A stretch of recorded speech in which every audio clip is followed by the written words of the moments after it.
السلام عليكم ومرحبا بكم معايا في فيديو جديد على القناة. نتمنى تكونوا بخير وعلى خير واموركم جيدة باذن الله. وهذا الفيديو هذا يلقاكم في احسن الاحوال. اليوم ان شاء الله نتلاقاو باش نحضروا مملحات، ولكن قبل ما نمروا الفيديو ديالنا والتفاصيل ديالو بغيت نرحب بكل مشترك جديد وقديم على القناة. نقول لكم مرحبا بكم وشكرا بزاف للوفاء ديالكم. ونتمنى بالنسبه للناس لاول مره هكا يتحوا على قناتي ويتفرجوا فيها الى عجبكم المحتوى وكان محتوى زوين، يعني هكا شجعوني وشاركوا في القناه وما تنساوش تفعيل الجرس باش توصلوا بكل ما هو جديد. وما تبخلوش عليا بلي لايك وهكا تعليق، حتى تعليق يعني كيشجعوني اكثر باش هكا ان شاء الله نزيد نعطي اكثر واكثر. وكذلك اعطوني اقتراحاتكم لانهم مهمين بزاف يعني شنو بغيتوني نحضر معكم في القناه. وصافي وهنايا ان شاء الله غادي نبديو الوصفه ديالنا. كيف لاحظتوا معايا انها وصفه ديال المملحات باش هكا ان شاء الله غادي نواصلوا تحضيرات رمضان. يعني بالنسبه لهاد المملحات هادو يمكن لكم انكم تخزنوهم في المجمد. وهادي هنايا بزاف ديال الناس يقولوا واش رمضان ديال الماكله ولا ديال العباده. فعلا رمضان ديال العباده، ولكن الله يحسن العوان لكل واحد. كاين المراه العامله، كاين الناس اللي مرض ما يقدروش يوقفوا بزاف في المطبخ، لان يعني رمضان ديال العباده حقا، ولكن كذلك غادي يكون خاصنا ناكلوا في الليل وعندنا واحد العائله اللي مسؤولين عليها، كل واحد مسؤول على عائلته. ما غاديش نحط لهم الطابله خاويه. ولهذا يعني يمكن الناس اللي مرض هكا يحضروا حويجات ويحتفظوا بهم في المجمد، لان صراحه الصحه تاج على رسول الاصحاء لا يراها الا المرضى.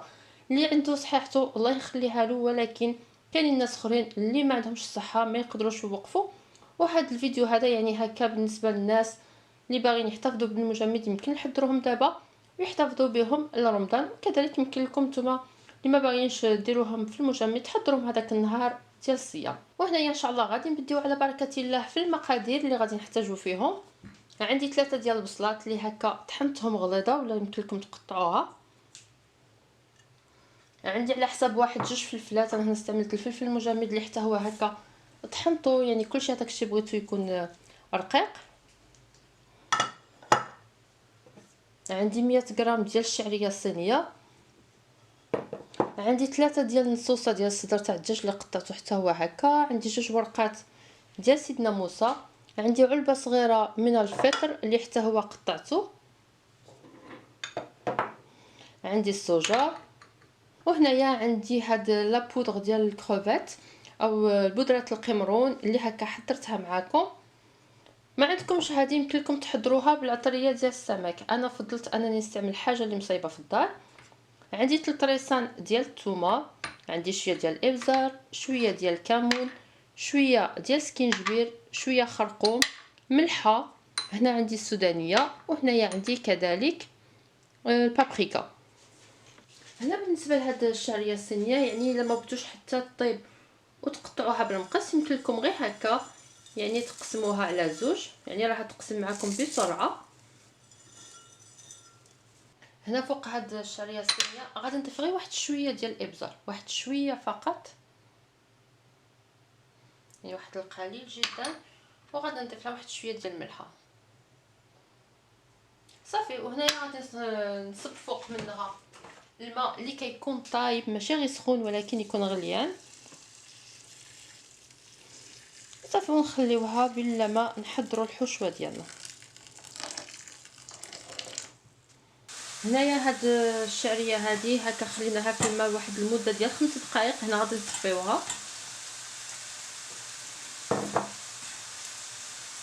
ويعني كتكون هكا مقطعه بلا ما نقطعوها بالمقص حيت هرسناها صافي. غادي نخليوها تستقطر ونكملوا تحضير الحشوه ديالنا. هنا فواحد المقله ساخنه غادي نوضعوا الزيت، وغادي نضيفوا لها شويه ديال الزبده.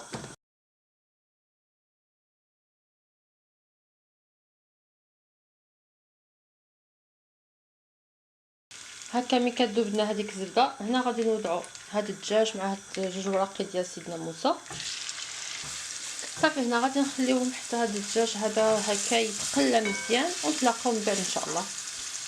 صافي هنا هكا الدجاج ديالنا يعني تحمر بقى ياخذ لنا واحد اللون. هنا غادي نضيفوا هاد البصله والثومه. الاولى غادي نضيف البصله،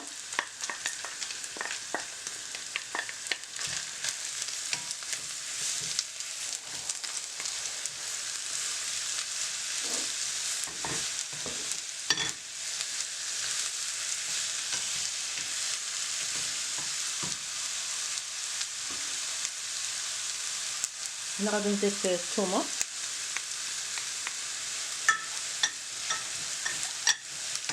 هكا حتى ما نقليوهم واحد 5 دقائق، عاد نضيف لهم الفلفله.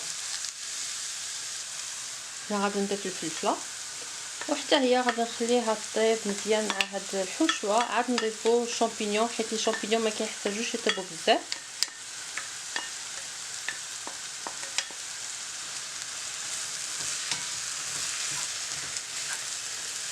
كما لاحظتوا معايا طيبت هاد الحشوه هكا في مقله تكون غارقه، حيت تبارك الله كاين بزاف ديال المكونات، يعني باش هكا نقدروا اننا نخلطوهم ما يبقاوش يتبلعوا.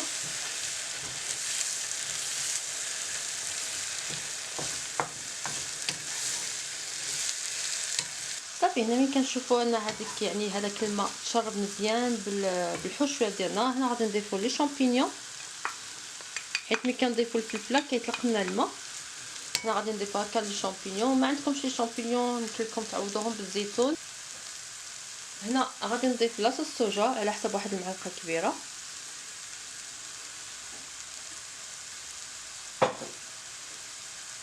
ومن بعد غادي نضيفوا العطريه اللي عندنا. ضفت هكا الابزار، الخرقوم،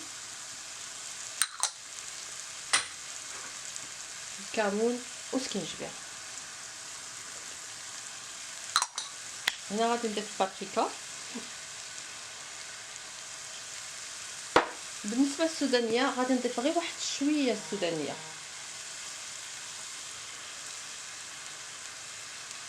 السودانيه باش ماشي نحسوا بانها حاره ولكن كتعطينا واحد المذاق. وهنايا غادي نضيف البودره ديال الكروفيت او بودره الكاميرون.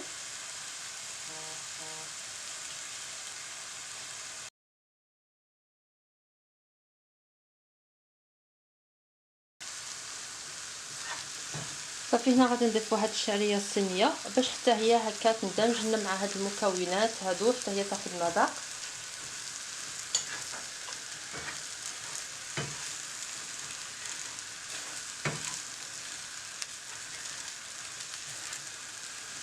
ومن كنحضروا الحشوات ضروري ما نخليوهم يبردوا. بالنسبه هكا ملي كتكون عندنا شي ورقه اللي هي يعني بحال الورقه ديال البسطيله ولا الورقه ديال الفيلو، من الاحسن نخليوهم الحشوه ديالكم تبرد. حتى الورقه ديال المسمن هكا ملي كنصايبوا المسمن كندخلوه للفران، وحتى المسمن ديال المقله، كلشي خاص هاد الحشوات يكونوا باردين باش يعني يكون هذاك الشيء مزيان وما تقطعناش الورقه وما نتعذبوش.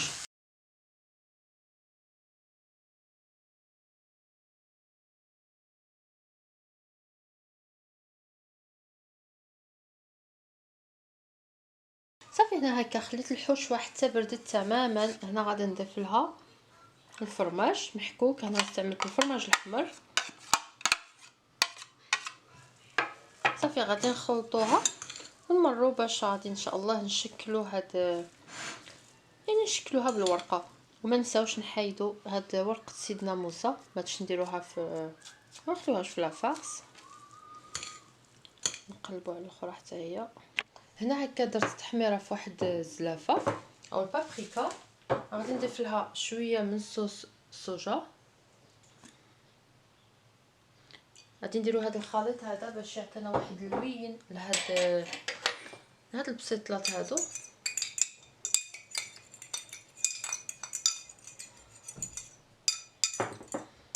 هنا غادي نضيف لهم الزيت.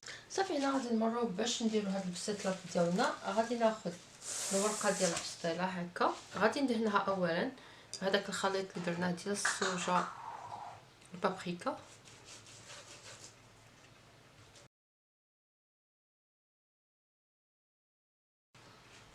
غادي نوضعوها هكا، وهنايا غادي نديروا واحد القطعه اخرى من ورقه البسطيله في الوسط باش ما نديروش جوج وراقي ديال البسطيله، غادي نديروا غير هكا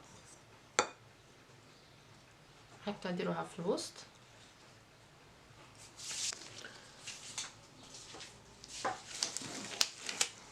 صافي هنا هكا غادي نديرو في الوسط ونديرو الكميه ديال الحشوه ديالنا حتى هي هكا في الوسط. صافي هنا غادي نمروا باش نطويو.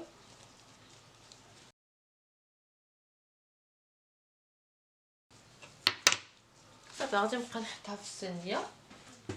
كنواصلوا بنفس الطريقه، كنبقاو نديروا الورقه ديالنا ندهنوها ونوضعوا واحد ورقه اخرى يعني كيف درنا في الاولى. كنوصلوا بهذه الطريقه هذه.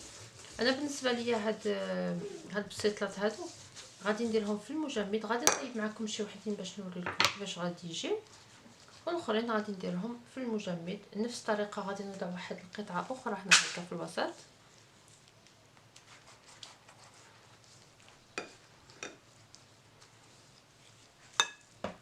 وكنوضع على حساب واحد 2 معالق ديال الحشوه. كتجي بحال الشكل ديال بسطيله الحوت مع فيها هذيك البودره ديال الكروفيت اللي كتعطيها واحد المذاق مميز. غير جربوها الا كنتو باقي ما جربتوش عاد البودره، جربوها ان شاء الله. من هكا تستعملوا الكروفيت احتفظوا بهذاك القشور وديروا هذيك البودره.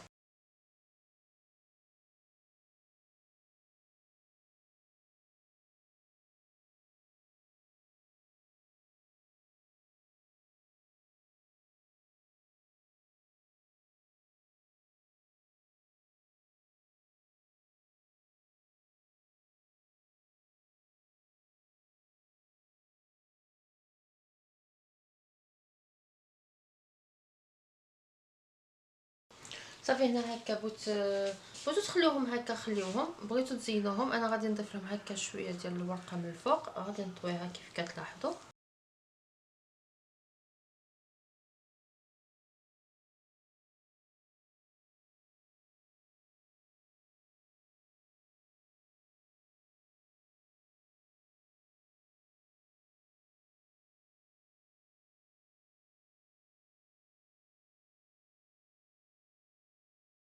هنا في هذيك الزلافه دوت شويه ديال الزبده.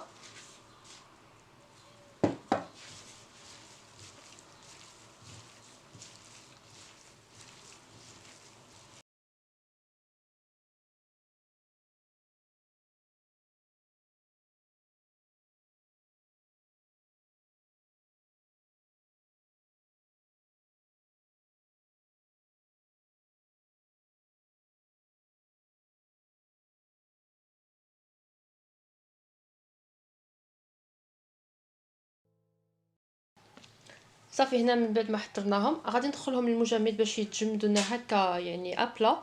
عاد من بعد نديروهم في لي بواط. هنا هكا يعني دخلناهم المجمد، هادو اللي غادي نحتفظوا بهم في المجمد. من بعد حتى نجمدوهم كما قلت لكم هكا عاد نديروهم في واحد البواطه. صافي هنا غادي نديرهم هكا في البواط.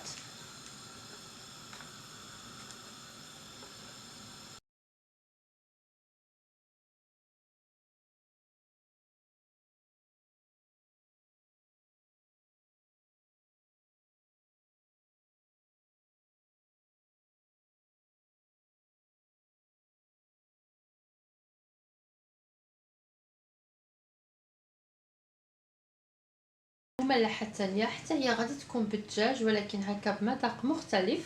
غادي تكون هكا شويه محمضه. اللي غادي نحتاجو فيها صدر تاع الدجاج. انا هنا عندي صدر ديال 2 دجاجات، عندي حبه ديال الذره هكا اللي حكيتها شي غليظه، عندي 300 غرام ديال الشامبينيون. هنا استعملت شامبينيون طري، عندي على حساب واحد 2 حبات ديال الفلفله. انا كنستعمل هذه المجمده هكا قطعتها، وعندي 3 حبات مشلضين ديال البصله، عندي هكا واحد زليفه صغيره ديال الزيتون دوائر. وهنايا بالنسبه للعطريه غادي نحتاجو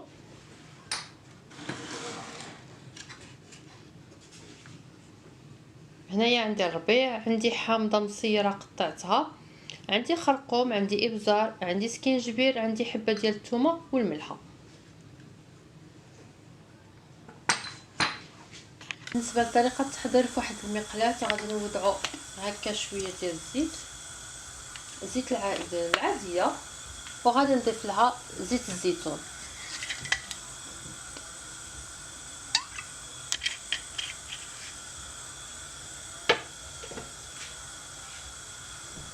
هنايا غادي نشحر فيهم هاد الدجاج.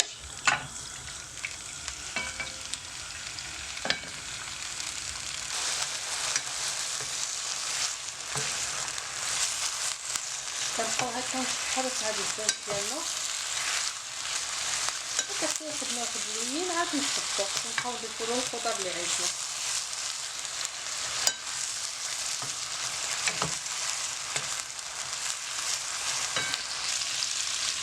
هنا غادي نبقاو نضيفو الخضر، غادي نضيفوهم كاملين في الطرا وحده.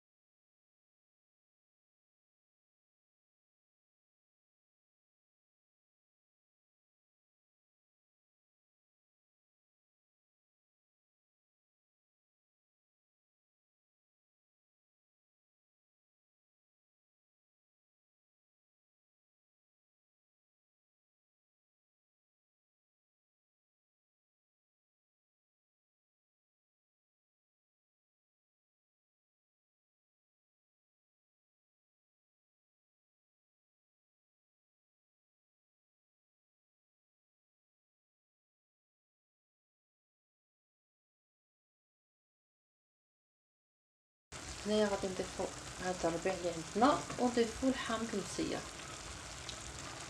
بالنسبه للحامض المصير هنا عندي 4 حبه،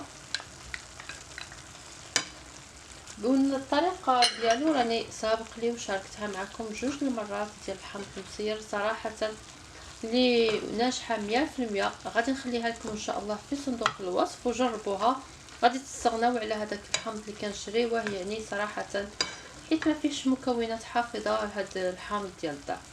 صافي هنايا هكا غادي نخليها حتى طيب مزيان، عاد نضيفو التوابل في الاخير باش ما يتحرقوناش. صافي هنا هكا من بعد ما طابونا الخضر ديالنا وتشحرت لنا مزيان هذيك الخضره، ما كيبقاش فيها السوائل، هنا غادي نضيفو التوابل ديالنا كاملين، الملحه، الابزار، الخرقوم والسكينجبير. هنايا هادو من بعد ما الحشوه ديالنا بردات غادي نضيفو لها قطع ديال الفرماج. بغيتو تضيفوا هاد الفرماج هذا ملي تكون الحشوه سخونه وتخليوها عاد تبرد يمكن لكم. هنا غادي ندير هكا شويه ديال البابريكا والزيت، ما غاديش نضيف في هاد الوصفه هذه لاصوص، غادي ندير غير البابريكا والزيت فقط باش تعطينا هكا واحد اللون لهذيك الورقه.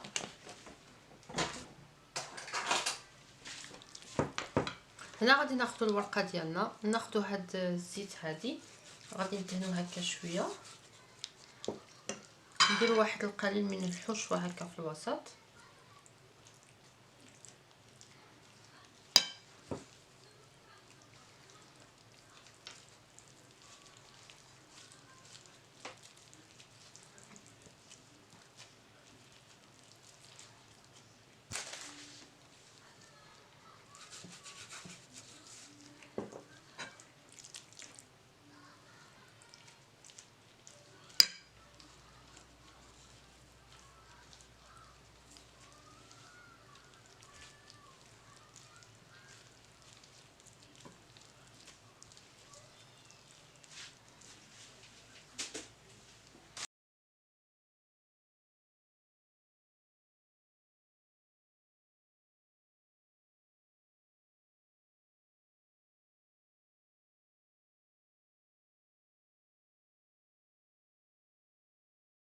فينا هنايا هكا درتهم في الباطاط من بعد ما خليتهم جمدوا هكا.